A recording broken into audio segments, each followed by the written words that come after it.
Morning, all. Welcome to the Common Good podcast. I was talking a little bit of politics today, but we're live here on the one-year anniversary since the violent attack and insurrection at the U.S. Capitol that was intended to try to stop the certification of the elected president of the United States, Joe Biden. And it was led by Donald Trump supporters, and a cadre of white Christian nationalists, to be clear, something that this podcast spends a lot of time thinking about. So that's where we're going to take ourselves today. It's how we're going to talk. It's January 6th on this Thursday. Robb Ryerse, somewhere outside of Fayetteville, Arkansas. Doug Pagitt, somewhere outside of Minneapolis. And Dan Dietrich behind the scenes there in South Bend, Indiana. Reflecting on this, we'd love to know two things from all y'all: where you're from right now. So if you're in the chat, let us know. If you listen on the podcast, send us a note. And then where you were and how you remember finding out that there was an armed, violent, seditious insurrection led by the then president of the United States on our U.S. Capitol. Rob, do you remember where you were? Do you remember when it first dawned on you that this was happening? Where were you at? What was going on? I was in Manhattan, in New York City. It's a day that I was taking my son Calvin to move into his dorm. For the second semester of his sophomore year of college. He had spent his first semester of his sophomore year not on campus because classes were online. And so he spent most of that on the Vote Common Good bus, working with our team to essentially be a roadie and also handle some audio and video stuff. And so he was headed back to college, and we were in his dorm room. We had just finished carrying everything up the 5 flights of stairs, and glanced at my phone for a minute and realized, oh, something's going on. And we had kind of this horrified exchange of like, what is this? Yeah. And so we talked about it a bit, and then it was time for me to leave. So I jumped in an Uber and was, checking what was going on as we were going to the airport. By the time I was on the plane, two things were going on. One, I was furiously posting on Facebook. And in fact, this morning in my Facebook memories, I was going back and reading my post from that day, and I was furious about what was taking place. And that was coming through with my Facebook posts. And then, because of the work that I've done over the last couple of years, I've gotten to be friends with a few Congress people. And I was texting with them to find out if they were okay. And I remember right before I had to turn my phone off on the plane, I got a text from a congressman that I'm friends with who said that he was okay. He and his staff were hiding in his office and he was under his desk. Unbelievable. And that was pretty sobering. And so that was the last piece of news I got before I had to turn everything off and then fly for a couple of hours. And so I, as you could imagine, by the time I landed, I was furiously mad, even more than I was before, to think that someone I had worked hard to help get elected to Congress was hiding under his desk in the U.S. Capitol. So that's where I was. And it was something that I will never forget. It's one of those where were you moments for me. And it's something, as I've said on this podcast before, it's something that I refuse to get over until justice is served. How about you, Doug? Where were you? Yeah. I was sitting in my living room, and I was on a Zoom meeting with some people talking about our plans for Vote Common Good. I remember this very distinctly. And one of the people that we had just finished the call when I learned this happened. And Dodie Levinson, who was on the call, might be listening right now. He's a frequent listener here to the live streaming podcast, was on that call. And he said, hey, they're attacking the Capitol right now. And I remember getting up and turning on my television and feeling like my life was enraptured by this moment, and like this recasts what we need to do for the next year, 2 years, 3 years, maybe decades Yeah. because what we were witnessing was in part planned. You could see that because there were thousands of people who had been in Washington, D.C. for a number of days. They were sent by the president of the United States, who said, you have to fight like hell, and then said, let's walk down Pennsylvania Avenue to the Capitol, sent them on their way. And then by that point, they were already breaking windows and beating police officers. And I remember this feeling of, here we go. This was among the worst case scenarios that we had heard about, that a president who would not accept his defeat then would turn people against the very government that he was still the head of the executive branch of. Mm-hmm. To hear him stand there and the former president, failed president, now twice impeached, defeated president, say, we have to get our country back. I mean, I know people use get our country back language, but when the sitting president of the United States says we have to get our country back, you almost ask yourself, from whom? So thanks for people in the chat already telling us where they were. Scott and Tricia have done so. And hi, Kathy. So others, if you'd tell us, where were you when you were watching all these things happen, and how has it impacted you? We'd very much like to know and to hear those stories. Today, we're going to break our conversation into 3 pieces, and we have some audio and some video to help us sort of structure how we're thinking about this. And part of the reason we put so much into this today is that, as Rob said, we are committed to not letting us forget about this, to be sure it's being cast in the terms that it deserves. And it's a lot. And a few of us, in this world get a little emotional about all this and get a little preachy. So we have a little structure to keep us going. We're going to first talk about who was it that was involved in all this? Who was up to this? We've done whole podcasts on some of the back end, who was driving this idea, what they were really up to, why January 6th, why go to the Capitol, what were they trying to do? We'll talk a little bit about all of that. And then who was it who was in on this? What kinds of people and what were their motivations? So that'll be a piece. We'll also talk about what they actually did and what they were trying to accomplish more deeply. And when they got into the Capitol, what was driving it. We'll have a video clip that I think shows an awful lot about this. And then remember the people who were the victims of their own lives. Their lives were ended because of these actions. And then a bit about how they've responded, how people have responded, how we've responded. And we'll end with the playing of a video that we created with a number of faith leaders about 10 months ago in response to all of this. Because I remember back that it took a while for some of us to even put the pieces together about what was happening. It was, maybe you felt that way too, Rob. It was so bizarre to watch this happen, like to sort of get your head around, like, who are these people and what are they doing? And, one moment you would see breaking of windows and beating of police officers, and other times you would see people walking around doing selfies of them, of them inside the Capitol, and people sitting on the desks with their feet up on the desks of, the House Majority Leader and Speaker of the House. There were so many layers to what was going on. Yeah. And that's something that I think we should raise some awareness to, because we all say we don't want this to ever happen again, but unless we know what happened, you don't know if it's going to happen again. And I have I'm fond of this little phrase called non-identical repetition, that you get these repeating patterns, fractals almost, in society and life. And you get these repeating patterns, but they're never identical. So let's not have this happen again. Well, it's this exact thing is not going to happen again. But this exact thing that happened on January 6th hasn't actually stopped. And there will be other non-identical repeating expressions of this. And that's what we have to keep an eye on. So figuring out how not to have this happen again takes a pretty deep dive.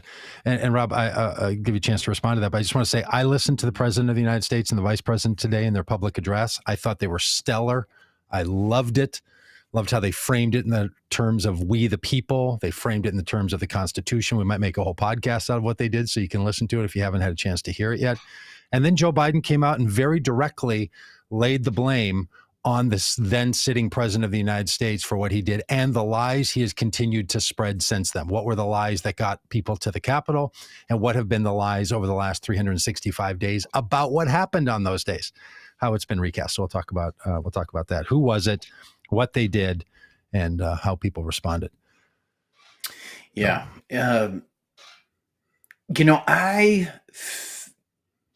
That sense of like who was there and who was doing this. I feel like I had some kind of innate sense immediately. I live in an area of the country where I don't go a day without seeing a Confederate flag. Wow. Like I see a Confederate flag every single day, on the back of a pickup truck, by a house that I drive by.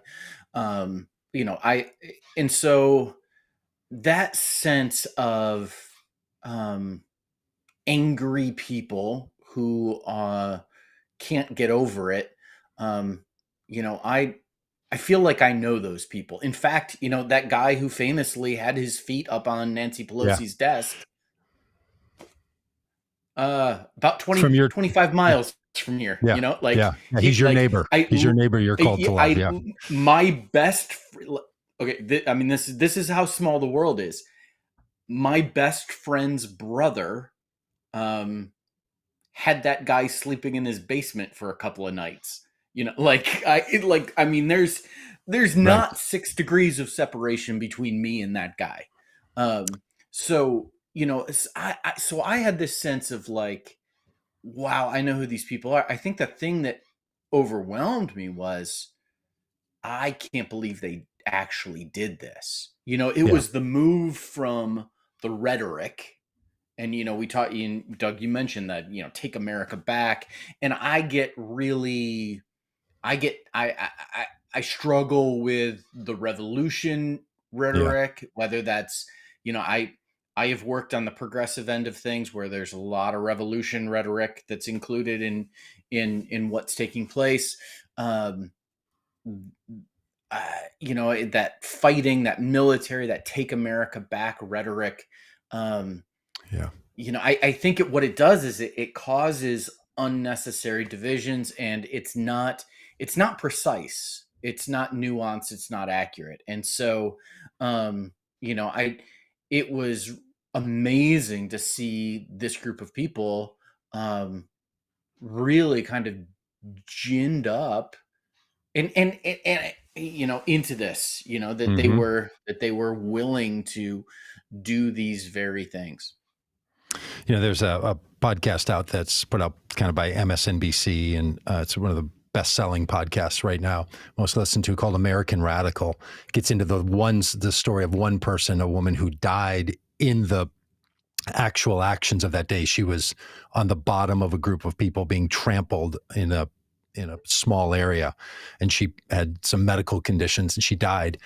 She's become a big part of the narrative of the people who did it that day, saying that the Capitol Police had killed her, all these alternative versions of what went on. Mm-hmm. But that podcast articulates a reality that she was not a politically minded person. She was an anti-Trump person until August of 2020. She got hooked into QAnon, started believing a whole number of things. You can listen to the podcast and make your own conclusions about what may have driven it. Probably some return to some drug use on her part. She became radicalized in QAnon ideas, thinking that babies were being harmed and all the rest of it. Then gets in the midst of this action and becomes one of the people who died on that day, trampled under the feet of the insurrectionists. There's an important bit to, you recognizing that the man who's famously iconic for sitting on Nancy Pelosi's desk and now is a federal felon, being so close to your world and your life, that the people who were part of this were not all Oath Keepers and Proud Boys, groups that we've interacted with in our work and know that group well. And they're even a surprising group of people of who the makeup is. But it was all the other thousands of people who were not planners and plotters and violent that went into the Capitol and marched on it and showed up and were part of the crowd. Yeah. That the fact that in our society, people who see themselves as doing good and right and of good conscience were also marching into the Capitol on the day. Again, the reason it was January 6th was that was the day that Congress was going to certify and therefore make legal under the force of law that Joe Biden was the elected president of the United States. This was the final day, the final action to stop the certification of the presidency. This was not just people that were upset. This was not people who were marching on the Capitol. This was not peaceful protesters. Look, we have a right to protest against our government for the redress of wrongs. We should do that. We have to do that. We have to protect the right to do that. In fact, in less than 2 weeks, I'm going to go to Washington, D.C. and do that around the stopping of the federal death penalty. That we should be doing. This was not that. This was not even a protest.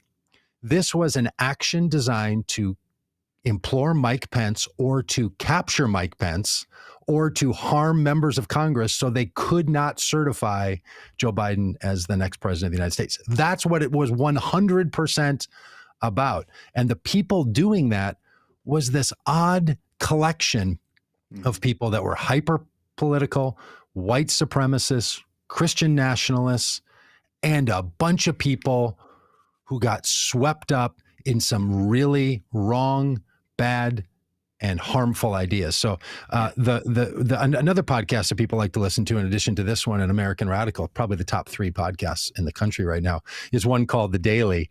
And The Daily is put out as a promotional piece of the New York Times, often using New York Times journalists talking about issues of the day. And Alan Foyer is a New York Times journalist who was on yesterday in this first of a 3-part series put out by The Daily. And we're going to play an audio clip from that because he has gone in about as deep as anyone could to who the people are involved. Like, not just the guy with his feet on the desk, not just the people breaking down the doors, not just the people that we're going to see in a minute standing in the Senate chamber initiating and baptizing all of this in a Christian prayer.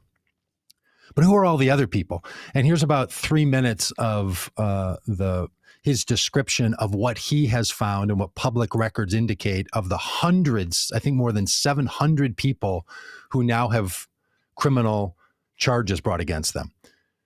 And by the way, there's going to be a lot more. What the Justice Department they've been making this public now, has been doing is charging the lowest level crimes first and then making their way up to the highest level crimes, which taking a year to do that seems a little pokey. Like, I don't know, why don't you go after the more significant crimes? But this is what they've been doing. So there's been more than 700 people charged with crimes, meaning they've done something. It's been documented so clearly that it was a violation of law. Side note, we don't have good laws to stop insurrections. Yes. We chose not to put that into criminal statute and probably should. Sedition is a crime, and that's probably what many of these people should be charged with, but they choose not to charge them with that because that's complicated and expensive and hard to get a conclusion on. Yeah. So they're charging them with the more obvious crimes that they've committed, like trespassing and trying to interfere with Congress and beating a police officer and a myriad of other crimes. So here's this little 3-minute bit, which I think is worth listening to capture the idea of who this is, because if we don't want this to happen again, we have to know who it was, and it ain't who we always thought it was. Yep. So I have more or less been singularly consumed by the question of who was part of that mob. Mm-hmm. From the beginning, there's been a focus on whether there was any real organization on January 6th. And much of the attention has been on the presence of far-right extremists, people from groups like the Proud Boys and the Oath Keepers. Mm-hmm. Obviously, the authorities have also been intensely interested in anyone who attacked police officers, anyone who engaged in clear-cut violence. Those were the people we saw throwing fire extinguishers or beating officers with crutches and hockey sticks. Right. But there was a whole other group of people that, at least from what we saw that day, seemed to be different. These were the people who almost appeared to have wandered into the building, who were walking around, taking pictures of the Capitol. Some of them were live streaming themselves as they posed in front of statues and Congress members' offices. Right. I remember that vividly because it was one of the most unexpected images of that day. Right. Even though it seemed like they weren't doing all that much, they were part of the mob. And the fact is, without their collective physical presence, January 6th doesn't happen. As the government itself has said in countless sentencing documents from January 6th, a riot cannot occur without rioters. And they point out that each rioter's actions, from the most mundane to the most violent, contributed directly and indirectly to the violence and destruction of that day. Mm-hmm. Still, individually, these people don't fit the mold of the classic far-right extremist. And so it's felt to me that understanding who those people are and what brought them to that day, that's a very important part of understanding sort of what the hell happened and what it says about the state of our democracy. Which of our fellow Americans showed up and why? Mm-hmm. Mm-hmm. And what have we learned about that? Well, an interesting portrait has emerged of the more than 700 people who have been charged so far. Just 1 in 10 was a member of a far-right extremist group. 12% had a military background. More than half either had white-collar jobs or owned their own businesses. There were doctors, lawyers, substitute teachers, church deacons. There was a State Department official. And in terms of where they came from, where in the country, it doesn't really map neatly onto much of anything. In fact, if someone lived in a county that Trump won in the 2020 election, they were less likely to be there than if they lived in a county won by Biden. Really? Yeah. And many of these people, they described themselves and were described by people who know them as good neighbors, churchgoers, community leaders. A lot of them had never been particularly political in the past. Right. Until, it seems, this day. Right. Exactly. So why were they there? See, this is a really big question. Why were they there? What's going on? What are 100% of blame should be put on Donald Trump for all the things Donald Trump did and said, and Steve Bannon and his cadre of liars and misinformers from Rudy Giuliani to Peter Navarro and Steve Bannon and the crowd, for sure. They mobilized and ginned up. But why did otherwise not politically involved people get involved in this? And there are some reasons that we need to get to about what made this attractive to people. Yeah. And you've got some insight on that. Jumping in, one of the motivations, and I think there's multiple motivations, and I don't think you can put you can't paint with a broad brush completely on this. One of the things that really I found really striking was an article that came out just a couple of days after the insurrection took place. It was an opinion piece by Hakeem Jefferson on a website called 538, and he details a number of things.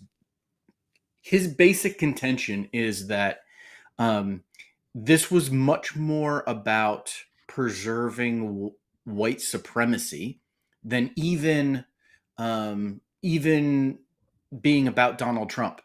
That there was something deeper going on for the people involved, that just saying, well, they didn't want Biden and they did want Trump is not enough. I'd love to just read a little bit from what he says. He begins, he talks about some research done by Larry Bartels at Vanderbilt University that's focused on the erosion of Republicans' commitment to democracy.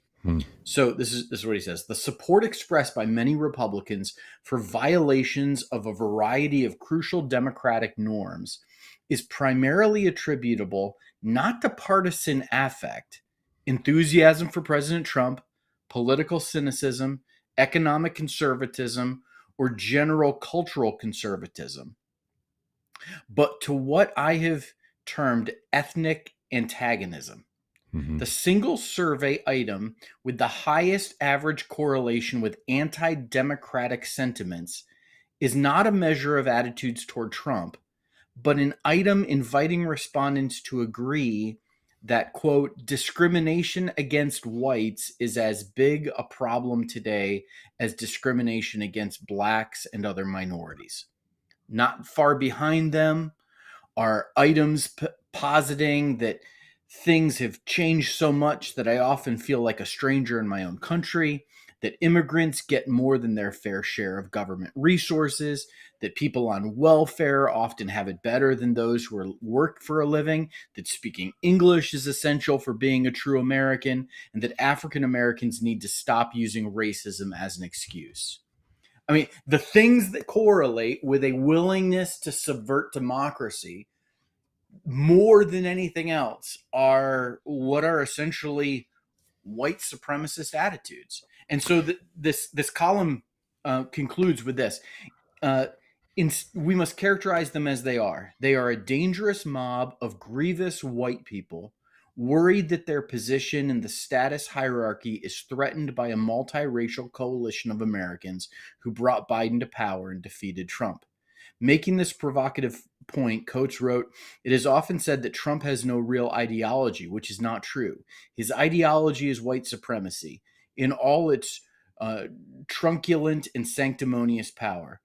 So when we think about those who gathered in Washington, D.C. on Wednesday and who will surely continue their advance in opposition to democratic rule, let it not be lost on us that they did not simply come in defense of Donald Trump. They come in defense of white supremacy. I find that a really compelling and astute observation about what motivated so many people who attended the insurrection. Right. I think you're spot on. I heard a news report yesterday about a group of people from Minnesota who have been charged there, and the reporter from Minnesota Public Radio played an audio clip. There's a particular family, so a dad and his two sons have been charged for their actions. So in Minnesota, they're making a big deal about the people, locally here who have already had charges brought against them, and these particular family want to go to trial. So the reporter went to their house. They live in northern Minnesota, went to their house and wanted to get a comment from them about this. So he went up to the door and he has the audio that he played on the news piece. And he says, there was nobody home. I was first met by a friendly dog. And then a man in insulated overalls, wintertime, came out and asked me to leave the property. So he plays the audio clip. And the man saying, "Get off my property." And the reporter saying, "I am off your property now. I'm in the street. Is there somebody here who could talk to me?" And the man at the house, one of the people who's charged, says to him, "Get out of here. You're a racist." He says, "How am I a racist?" He says, "Racism is what's brought you here as a reporter." I think what the man is saying at the house is, you're trying to remove white people in their position of power in this country. That makes you a racist. So he's saying to the reporter, you in the media are racist against white people. Mm-hmm. To make the point that this article is making. This is the worldview and the ideology that's going on. I have been on talk shows with people who have said to me, "You are a racist." They'll see I have a Black Lives Matter sign in my background, and and you're wearing a shirt put out by Vote Common Good. Make a donation, maybe I'll send you one. That they believe that this is what they would call reverse racism. Mm-hmm. And that's what's driving a whole lot of this. Yeah. But it's not just one group. It's not just the white supremacist supporting groups. It's also the Christian nationalist group, some of them the white Christian nationalist group. And then it's also the libertarians. And then it's also the conspiracy theorists and the QAnon people. And I used a little analogy in my conversation with Rob Schenk yesterday about something else that I liked a lot. And I'm going to use it here. In some ways, this becomes like your breakfast smoothie, where all these ingredients come together and they get swirled up to the point that they need each other and they're indistinguishable from one another. Yeah. So social movements are always coalitions. We shouldn't be surprised that the Trumpist supporting insurrectionist acting crowd is a coalition. All political movements are coalitions. Mm-hmm. They're always bringing together sometimes groups that couldn't find another way to be together around a cause. The interviews that I've heard with people who were there, sometimes they're just saying this to the judges. Sometimes they're saying this to reporters. There's a huge amount of regret that they say I don't know what I was thinking. Now that I look back, like those things weren't true. I don't think the election was rigged. There was a fervor that was going on that explains a lot of this. People went to Washington, D.C. with one thing in their mind and left D.C. having behaved in a way that was an ideology that landed on them in the hours in between. Yeah. I'm not giving them any credit for that. With the lack of a moral and ethical or religious or national drive, you get swept up in this stuff. And this is what Trumpism and QAnonism and white nationalism and Christian nationalism and white supremacy is all milling around doing till this very day. They're doing it right now. Yeah. Sure, this live stream with its people, there's a bunch of live streams that are saying a whole other set of things right now on this day on the same platforms that this is on YouTube and on Facebook and on podcasts, saying another thing, going out to average, ordinary people who are like, I had no idea. Maybe I should get involved. Yeah. They are recruiting people into a milieu of workers. Well, one of the audio clips that I've heard a few times is really shocking to me about people in the crowd on that day. There's this man yelling, "You did this to us," to people in the Capitol. We didn't want to have to be here and do this. You did this. You made us come here and do this. It's very reminiscent of, relational abusers. I'm only hurting you because you made me do it. We tend to, as human beings, see ourselves as people who do good. Like we just cast ourselves as the hero and the hero character in all of our stories. And there's this notion that's alive in the people who are at this insurrectionist, seditionist act, where they're almost saying, because I'm doing it, it can't be wrong. Mm. You know what I'm getting at? They're not making an argument like, we should have stormed the Capitol 12 years ago too. John McCain should have been president. No, there's like, I don't know all the background, but because I'm here and I'm doing this seems to make sense. So here we go. And that's the problem, is that there's a loss in our society of handholds for people and the ability to be recruited into this, especially, and we've heard it time and time again from people who were arrested and convicted, saying, the president of the United States said we were in trouble and he needed us to come to solve the problem. That's why I was here. Now, I don't think they're trying to get off of what the real responsibility. I think they're just being honest. I'm here because the president blew the emergency whistle and said, come here. And they got all motivated to go save democracy. As Tricia says in the chat here, a lot of these people truly believed that our Constitution was being eroded on that day. So what else would you do? Mm-hmm. And that's part of who this was. It was intentional people, delusional people that were caught up in things that they didn't know they would be caught up in, and people who frankly didn't care and want to, attack the Biden administration at every level. And you saw it in all the signage. Remember all the signage, Rob, that was up around there? Man, Confederate flags for your white supremacists, Christian nationalist flags, hang Mike Pence, expletives about Joe Biden. Like it was all there, literally on the flags that the different tribes were waving, and they're all in the mix together. You could almost, and we probably should, understand the insurrection by the colors that people were flying on those days, which you were rare to see, an American flag. Even the American flags were reconstituted, rewritten, had other stuff put on them. Like they were all messed with, but it wasn't like people are saying, I'm a constitutionalist and I really want to make sure that the Congress is going to utilize they're not doing that. These people were flying another banner and another flag, and that's what drove them.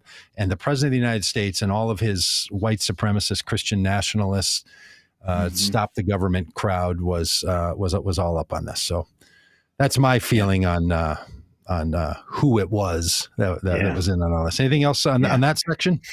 No, let's talk about what they did. Doug, have you seen? I'm sure you've watched.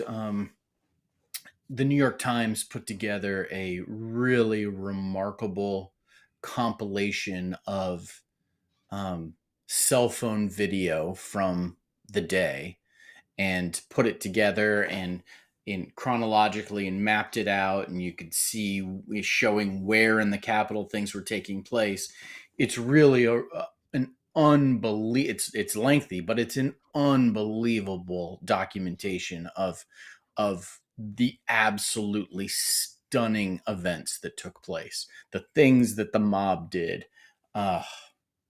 And they were geared by, and the TikTok of that documentary and others show that once it became clear by statements that Mike Pence was not going to prevent the certification, that's when they started hang Mike Pence, broke into the Capitol to stop it themselves.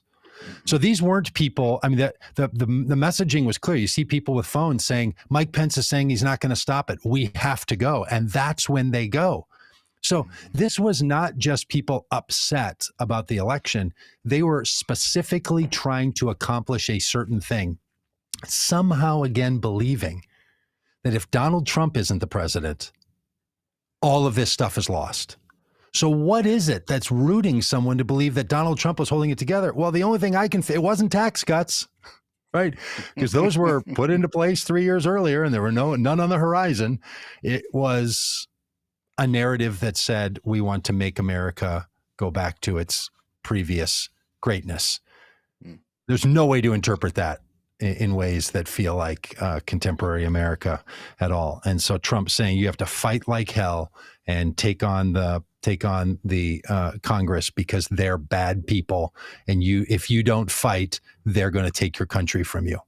I mean, these aren't dog whistles; these are human whistles that are being blown. Like it's out in the open. It's not that only some people sort of know what he's getting at. This is the classic. There are good people on both sides of the Unite the Right murderous activity that went on in Charlottesville.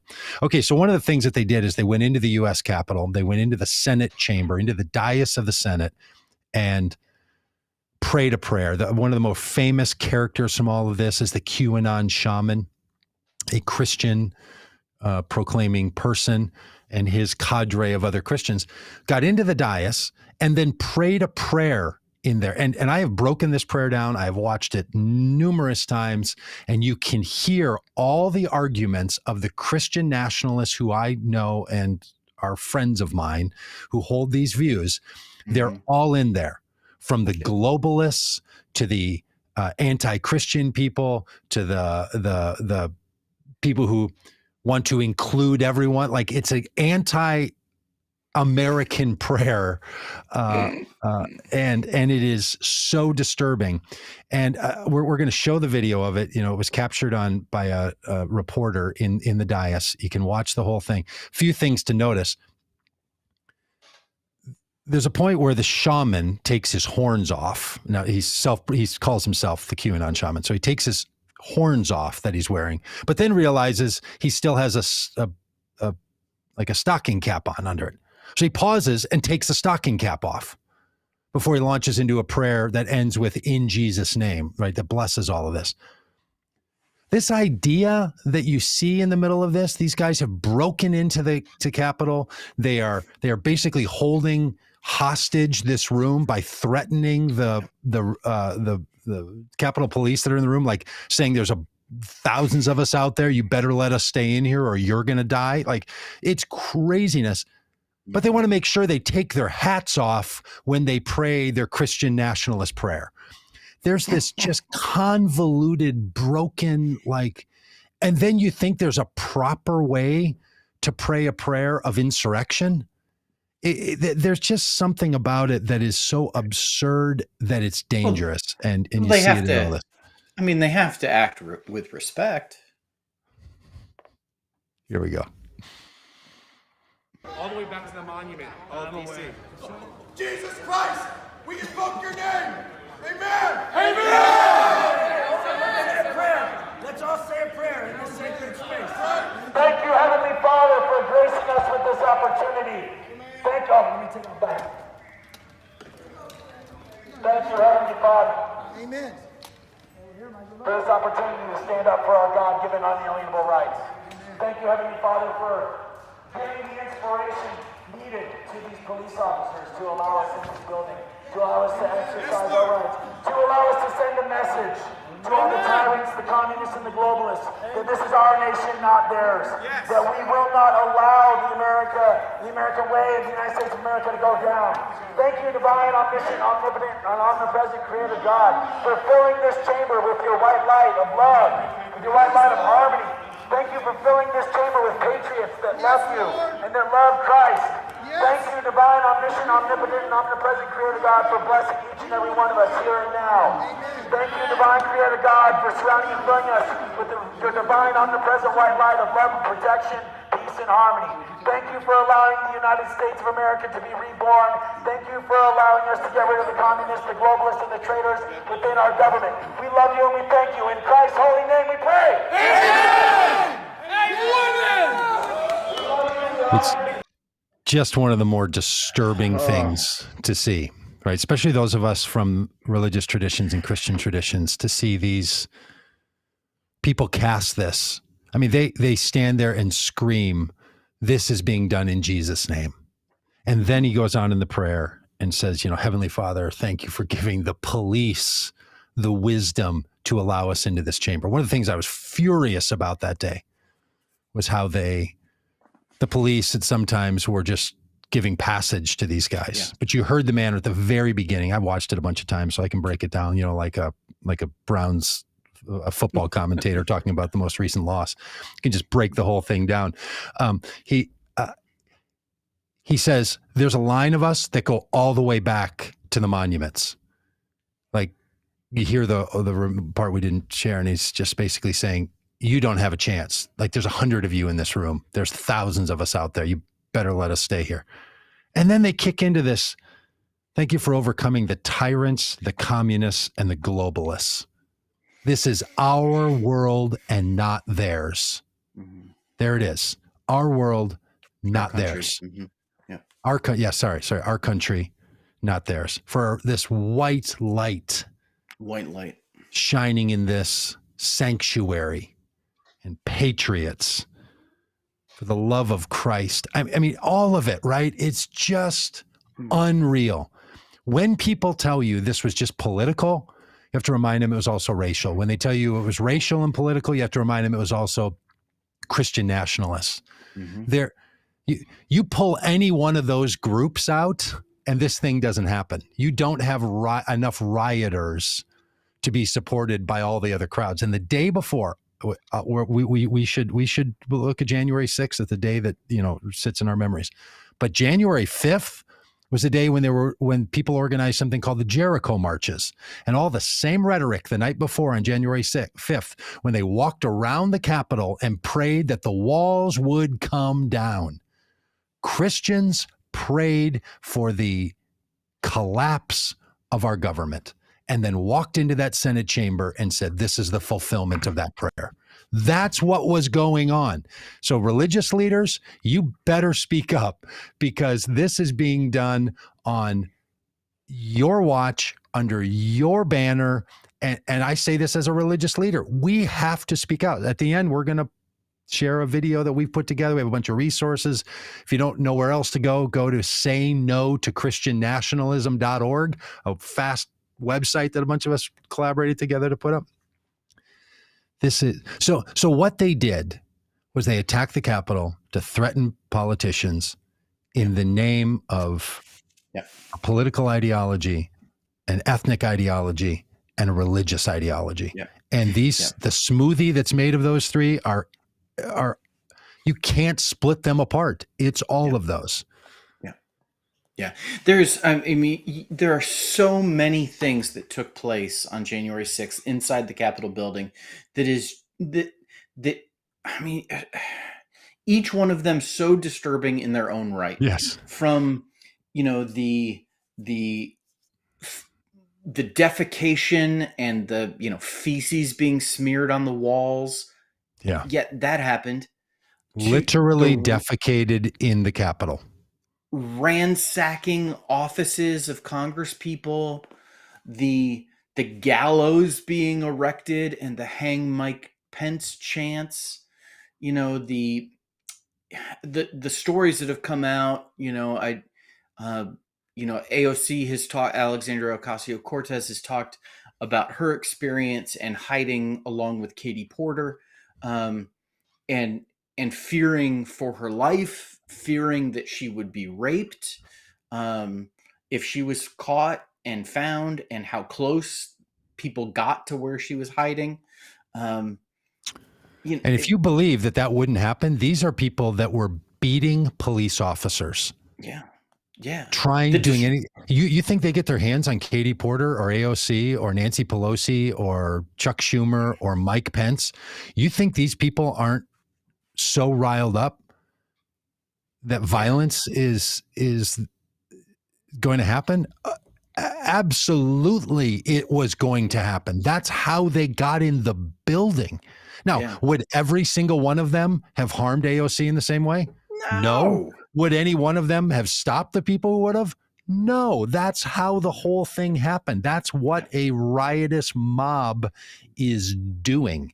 Yeah. And Doug, this is the thing that I mean, it's so easy to point out hypocrisy, and it's not the greatest rhetorical thing, but when I'm going to do it anyways, though. Sure. I mean, you just think back a few months to when there were protests about, the murder of George Floyd, and, all across the country, there were buildings that were being boarded up for fear that their looting would take place, that windows would be broken, and it was, who was it that was condemning all of that? It was this same crowd of people. Yes. Got on their high horse, sanctimoniously, condemning these looters and these thugs and all of their coded racial language, racist language. And meanwhile, there's the guy carrying the lectern of Nancy, for the Speaker of the House in his Trump hat, waving as he heads out of the Capitol. Yes. There's so many things that took place on that day that are just absolutely infuriating. Each individually on their own is infuriating. And then when you put all of them together, the thought that, there have been some Republicans who have now said, oh, they're just tourists. Yeah. Just people, coming into the Capitol, take a look around. No, that is not what took place. Yeah. What you're talking about is Ron Johnson, senator from Wisconsin, who we're going to organize to make sure that he lets his dim little light shine doing something else. Mm-hmm. Said not only since then, said that night, well, the Trump supporters were just in the Capitol looking around. It was anarchists who were doing this. Now look, this argument that the group of people causing the trouble were not the people that were in the crowd. You know where that gets its roots? It wasn't true in this case. The people have gone to court, have been charged, have admitted to their actions, and you know who they are. Those guys that were all arrested, that were in that Senate dais, all of them admitted to what they did and admitted to the fact that they're Trump supporters, that they're wearing a Trump hat, they're carrying a Trump flag, they're praying for Trump, all of it, right? All that stuff going on. But where the roots of that come from is that those riots you were talking about that were happening in cities like the city where I live, Minneapolis, where George Floyd was murdered by a police officer. The people who were arrested for burning down the police station, for burning down the Wells Fargo, were actually white supremacists who came into Minneapolis to do that. I'm not just making that up. They have been charged and confessed and found guilty of that action. Yep. So yes, there are times when riotous activities are the violence is being caused by agitators trying to start a race war, but that was not happening on January 6th. That was happening in the summer of 2020 in May and June, and it was being done by these same people who support Trump. This is the maddening irony of this. Yeah. And I've tried to say this to my white nationalist friends and Christian nationalist friends who are like, well, you never say anything about the violence that goes on during. And I'm like, look, I was in those marches. I had the police shooting things at me. And like, I know what was going on. And we have video of the people breaking the windows and starting the fires. And they've been arrested and prosecuted and admitted that they were here, drove into Minneapolis from outside to try to cause a race war in the United States, because there's been a working group to try to cause race war in the United States that takes you all the way back literally to Charles Manson. Remember that guy from the 1960s and 70s? That's why he murdered white people trying to start a race war. So this has been going on. And this is so classic inside of this extremist group on the right. The stuff that they do, they then say that's what's being done to us. And so I know I'm deep in the weeds on this, but this is maddening. Yes. So it's not like we should say, oh, that doesn't happen, that outside agitators come in and fake themselves. We should just say when it does, who it was. And as it turns out, it was the same people attacking the Capitol that then were same ideology, the same groups rather. Maddening, because that narrative got so took hold of so many people early on. I had a conversation with my own mother after January 6th, and she said to me, well, that was it's Antifa that was in there that was doing all that. Just maddening. No, it was not. It was not the anti-fascist movement that was in there trying to tear down the Capitol to make a tyrant the president of the United States again. That doesn't even make sense. The anti-fascist Antifa. So this thing that gets thrown around as if the antics were Antifa, actually the antics that she's referring to, which is the people who were doing the actions in the summer of 2020, even that wasn't the people they thought it was. So the misinformation and the just downright falsehoods and lies that are being put out around this. So that's what they did. Sorry for the ranting. I'm finding myself exhausted by my own frustrations. Totally with you. I think it's important for us, Doug, to, as we talk about the taking of the Capitol, the people in the Senate chamber, the disrespect and defecation in the Capitol, the looting of offices, the threatening of people, all of this stuff. Tragically, in the midst of all of this, both during the event and afterwards, people lost their lives. Mm-hmm. This is not the Boston Tea Party where you throw some tea overboard and you can make more tea. Buildings can be rebuilt. Lives were lost as a result of this action that that can't be replaced. And I think it's important for us to remember that fact. To name these folks, probably the name that we all know because of, what's taken place, since then, is Ashley Babbitt. Ashley Babbitt was an Air Force veteran who was fatally shot by a Capitol police officer as rioters tried to breach the House chamber. Kevin Greason died of a heart attack collapsing on the sidewalk west of the Capitol. Roseanne Boyland appeared to have been crushed in a stampede of fellow rioters as they surged against police. Benjamin Phillips was the founder of a pro-Trump website called Trumparoo, who died of a stroke.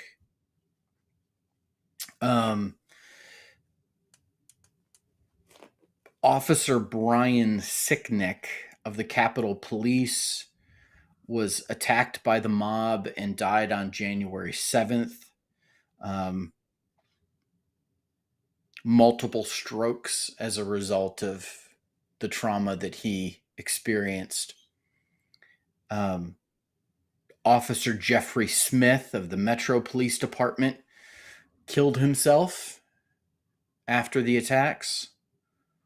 Officer Howard Liebengood of the Capitol Police killed himself 4 days after January 6th. Officer Gunther Hashida of the Metro Police Department killed himself. And Officer Kyle DeFreytag of the Metro Police Department killed himself in the aftermath of what took place on January 6th. Both rioters and officers have lost their lives as a result of what took place. Yep. Yeah, it was deadly to human beings. It was meant to be a death blow to a version of our democracy. The President of the United States today, Joe Biden, said that these actions of the former president and the rioters and insurrectionists and seditionists on January 6, 2021, quote, put a dagger to the throat of democracy.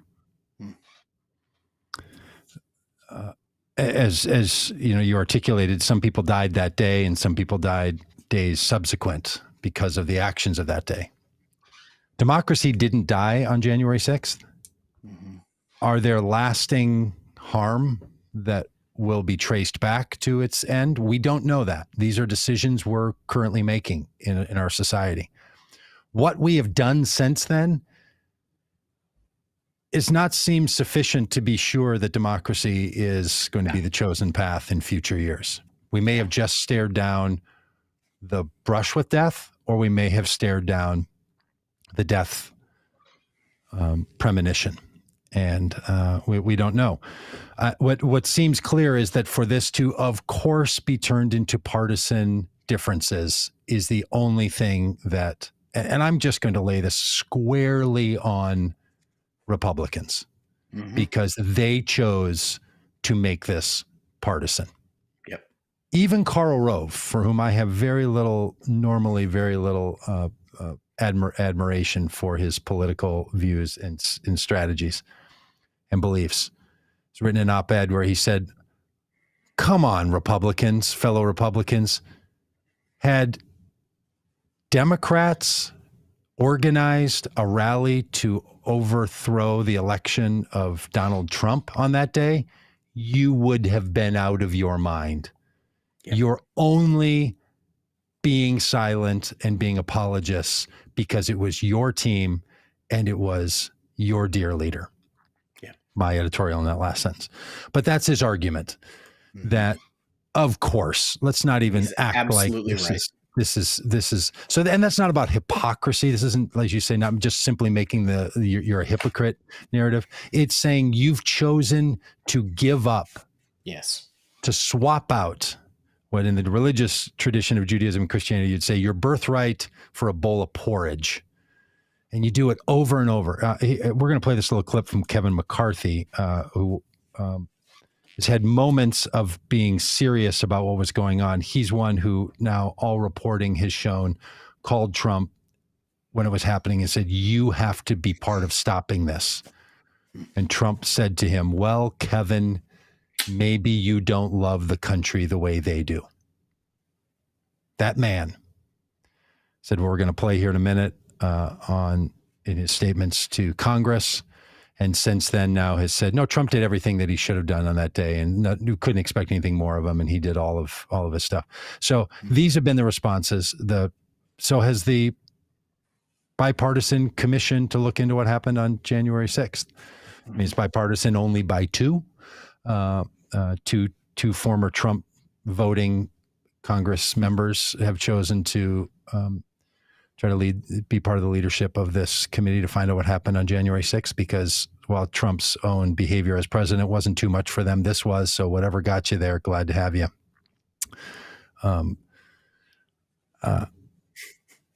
So people are trying. And look, voting rights is connected to this. Congress has to pass protections to voting rights. The Supreme Court lifted them.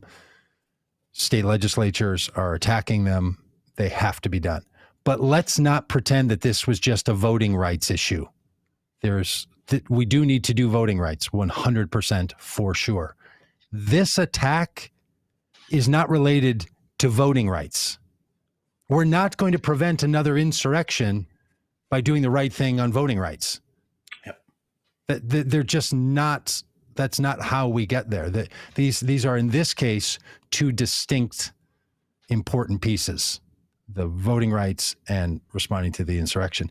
So I get nervous that people go immediately to, well, what should we do to prevent this from happening? And we go to voting rights. I think what we have to do to make sure this doesn't happen again is to continue to call it out and address it, as I felt like the president and vice president of the United States did today. So I think what you could say, Doug, is that there's like this broad umbrella of protecting democracy. And there's a number of ways that democracy is under siege.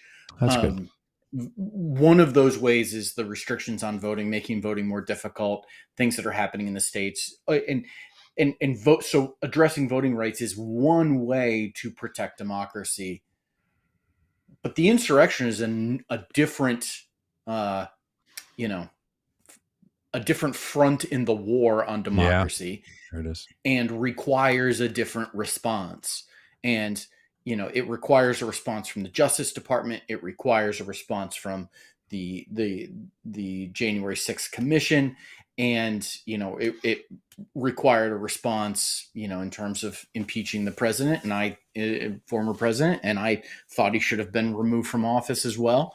And as a result of what took place, and it requires justice to be served for what took place.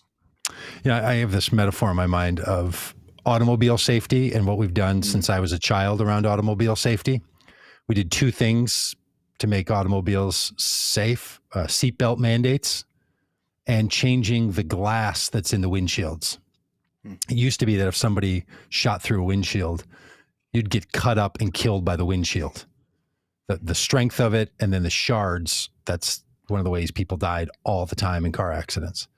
So we changed it and made sure that there were seatbelts in cars, and made sure that the glass in cars broke into those small little round pieces that don't cut you.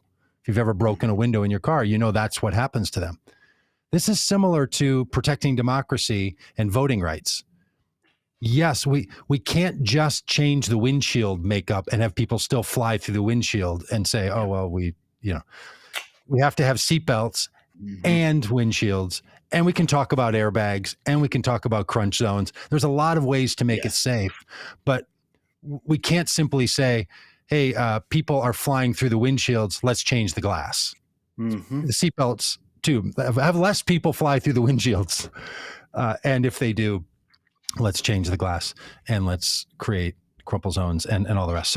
So this is just how you handle complex issues. And sometimes it gets boiled down to what can we do? And then everybody likes to put their own political gain in it and their own political advantage. And this is a good time to have other things happen. I totally get that. I'm on board with that. I want that to happen too.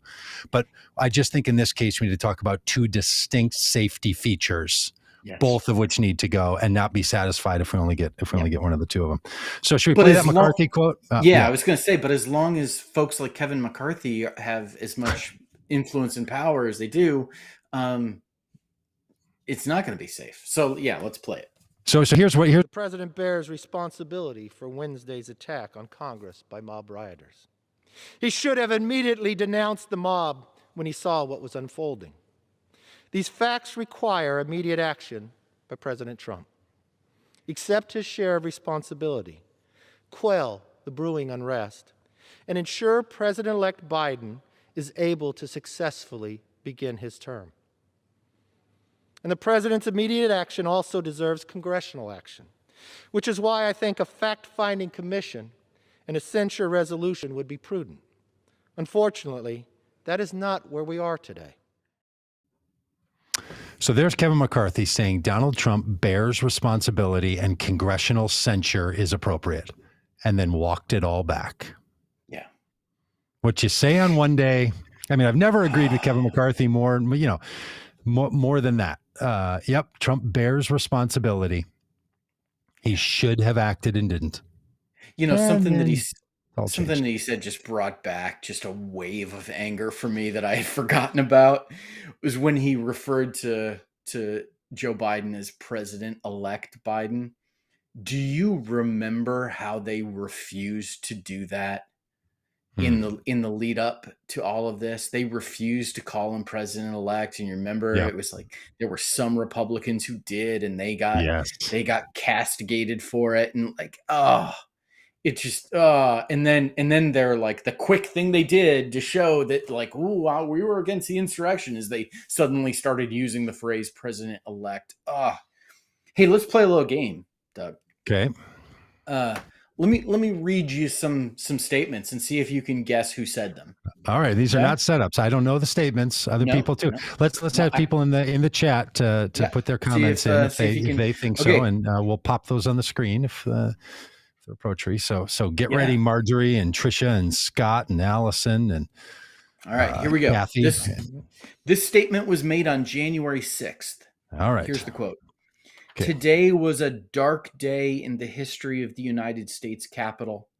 We condemn the violence that took place here in the strongest possible terms. To those who wreaked havoc today, you did not win. Wow. That's a great quote. Is that a Robb Ryerse quote or Isn't a Mitch that awesome? McConnell quote? Who said that? Is that Mitch McConnell or Robb Ryerse? I'm going with Mitch McConnell. Who else wants to make a guess? Are there some people in the chat? Trisha thinks it was Lindsey Graham. Well, that's a nice one. Anybody else? Dan, you want to make a guess? That was Vice President Mike Pence. Wow. All right, here we go. January 6th. This statement was made on January 6th. You almost wanted to hear that again in Mike Pence's voice, but go on. January 6th. This statement was made on January 6th. Quote, once you start taking violent actions against law enforcement, you're not a protester anymore. You're an anarchist. Whether it's anarchy or terrorism, they were trying to storm the Capitol and stop our democracy from working. Wow. Rand Paul. Was that Rand Paul? Really worried about anarchists? He's just really the kind of guy that's just really bothered by that. I'm gonna put that on the lips of Rand Paul. That quote comes not from Rand Paul, but from Congressman Steve Scalise. Wow. Steve Scalise, who we all, were pulling for Steve Scalise when he was shot by an extremist at the congressional baseball practice. Mm-hmm. And then since has come out is the most hardcore insurrectionist supporting Trumpite that you could imagine. He's totally walked all that back. Steve Scalise, how do you like that? Here we go. Here's another one. When it comes to accountability, the president needs to understand that his actions were the problem, not the solution. When it comes to accountability, the president needs to understand that his actions were the problem, not the solution. Who said that? Well, I feel like I want to go with Lindsey Graham on this one. I think I'm going to go with Trisha's. You are the winner, Doug Pagitt. Yes. Senator Lindsey Graham. That is great. Here's another one. Give myself sparkles on that one. Fantastic. Here's another one. Chaos, anarchy. The violence today was wrong and un-American. Kevin McCarthy. That comes from Rand Paul. Senator Rand Paul. Guys, son of a gun. Oh, I should have gone with Rand Paul. I knew he'd be in there somewhere trying to chime. Yes. Say that Rand Paul one again. How do the libertarians view the attack on the insurrectionist attack? Chaos, anarchy. The violence today was wrong and un-American. Okay, just a couple more. Okay. This is from January 7th. On Wednesday, the capital of the most powerful nation the world has ever known was stormed by an angry mob. Americans surely never thought they would see such a scene. It was a display not of patriotism, but of frenzy and anarchy.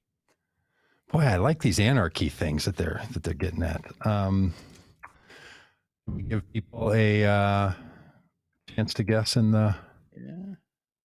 That. That one comes from. Are these going to all be Republicans, or is there any chance that there's somebody who? That comes from Texas Congressman Dan Crenshaw.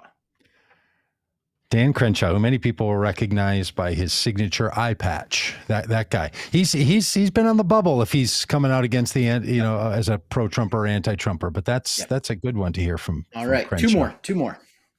This comes from January 6th. Okay. There is nothing patriotic about what is occurring on Capitol Hill. This is third world style anti-American anarchy. There's nothing patriotic about what's occurring on Capitol Hill. It's third world style anti-American anarchy. The senator from Iowa. What's her name? Joni Ernst. Joni Ernst. No, you were correct that it was a senator, but it's the senator from Florida. Oh, Marco Rubio. And one final one. Rubio. Little Marco. One final one. Senator, I almost said it here. It's a senator who said this. Here is the quote. Former President Trump's actions preceding the riot were a disgraceful dereliction of duty. There's no question, none, that President Trump is practically and morally responsible for provoking the events of the day. Mitch McConnell. I mean, the thing, I wanted to read these quotes, and I want to thank. Is he still doing his job? Is he still around, Mitch McConnell? Is he still a guy? Yeah, I want to thank Congressman Andy Kim for compiling these and tweeting them along with a number of others. He comes with the receipts, and I was simply reading from his tweets.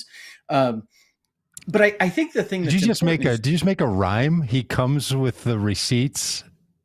Yes.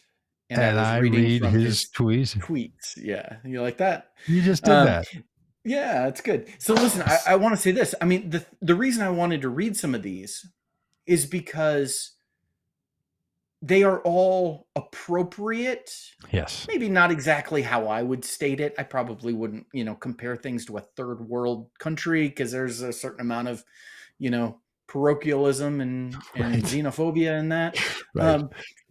This isn't probably not how I would phrase a lot of this stuff, but the sentiments there completely agree with. And they're completely appropriate for what took place on January 6th. That's right. And we should all be continuing to say these very things. Yes. But instead, we don't. These people have all reversed course. And they have put the fortunes of their political party and the fortunes of their own political future ahead of their oath of office, ahead of the values of democracy, ahead of, the country. And it is a shocking and disappointing reversal that, I think we all hope that in moments of great crisis that our leaders will rise to the occasion. And that, there's a place for politics, absolutely. Of course. That's why we have a political system. Yep. There's a place for trying to win and for taking some pot shots at your opponents. And that's all part of the game. But there are moments where you have got to rise to the occasion and do the right thing, regardless of the politics of it. And what has taken place is the events of January 6th, instead of being something that brings about principled leadership, it instead has brought about more politics. And it's not even clear that it's good politics. I mean, maybe they're figuring out how it is. I think, politicians have the right to lie. I wish they wouldn't, but there's nothing that stops them from lying. There's both the First Amendment and there's also a particular protection for Congress people that allows them to say things that are not true and not be held accountable, other than by the voters. Donald Trump is an example of that. I think a big reason he was defeated as roundly as he was is because people in this country said the man's a liar. And we're not. I don't want him to be. I think these people are going to pay a serious political price for pulling back on this. In the gubernatorial race here in Minnesota, people running for the Republican nomination were asked repeatedly in a debate, did Joe Biden win the election? They skirted one of the people running. She said her answer to it was, Congress certified Joe Biden as the winner. This is not going to go well for people who can't come out and say, yes, he won. I believe that. And yes, he was certified. And yes, he is a legitimate president. And here's why I want to be the governor of Minnesota. That you can't do that. I don't know that this is even going to end up being good politics. We'll find out. But it's not. I just don't know that it's going to be all that good for people. All right, we're going to end our time today. So we've taken extra time today because it deserves it.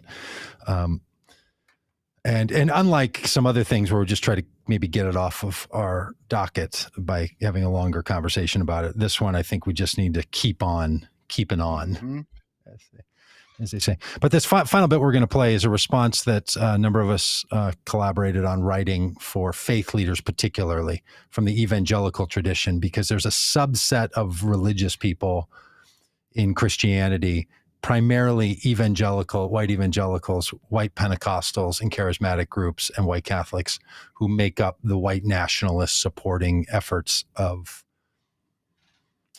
Trump's base and the insurrectionist crowd. Now, I will say, look, it's hard to figure out how to be a person of faith that motivates you greatly in your civic life and be involved in democratic politics. It's a hard balance to find. It's not easy for people to know, how do you call a moral outcome from your government and not be having that be shaped as Christian nationalism? It's super hard. Yeah, it's work we all have to do. You don't always know when you get it right, but you do know when you got it wrong. And they got this one wrong. It was sin. It was wrong. It was violence. It was horrible. Group of people came together, especially from those traditions. We recorded some videos about this statement. The statement's being asked to be shared broadly today. We're going to share it a number of times in our different streams here. So if you're part of this, and we'll share it yourself, this video or the written statement, you reading the written statement, which is on sayno-to-christiannationalism.org. You can read it all yourself, look at a camera and read it aloud. We'd love for you to do that and share this about. We'll end the podcast with this reading today. Thanks for being a part of this. And we'll be back tomorrow talking about other important things, including how we should understand the economy in the United States. So we'll get to that tomorrow. But for today, here's a response to the actions of white Christian nationalism on January 6th.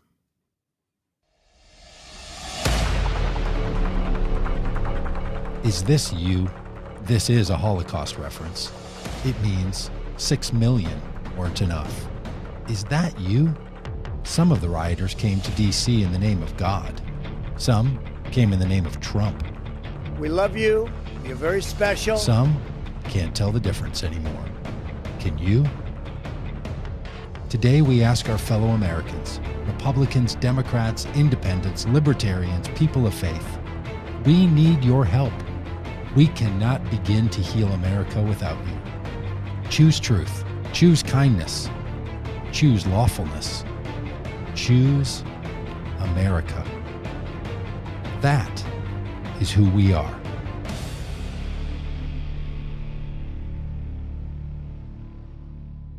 With our filmmakers, Dan, do we have the other one as well? The Christian nationalism one? No, we don't have that one. Okay, look back on our stream here in a few minutes today, and we're going to post that one, and you can see it there. But I'm kind of glad we shared that one too. That was actually I did the voiceover work for that public announcement release. I'd forgotten all about that one. Hey, thanks for being with us today, and we'll be back and talk with you tomorrow.